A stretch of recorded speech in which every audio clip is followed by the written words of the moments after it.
ঠিক আছে? দেখো এই যে এভাবে যদি প্রফেশনাল নাইফ অ্যাটাকার হয় দ্যাট টাইম ব্লক করলে এভাবে তোমার রিস্ক থাকবে, হাত কেটে যেতে পারে। এই ধরনের অ্যাটাক করলে তুমি ব্লকটা কীভাবে করবা তোমরা আমি সেটাই দেখাবো, ঠিক আছে? দেখো আগেরটা সে একটু ভিন্ন। এই দেখো এটা একটা পুশ করতে হবে, লেফট হ্যান্ড ছোটো যোধান ওকিটা পুশ অ্যান্ড অ্যাটাক একই সাথে, এবং তুমি চাইলে পা বাড়িয়ে তুমি হাসি বাড়াই লেগ পুল করতে পারো।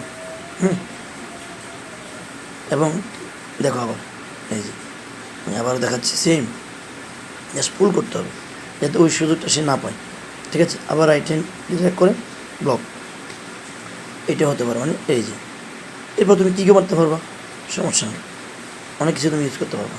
এই যে এটা আর আসবে না পুশ করলেও, এই যে এই, ঠিক আছে? এটা বুঝতে হবে। এই যে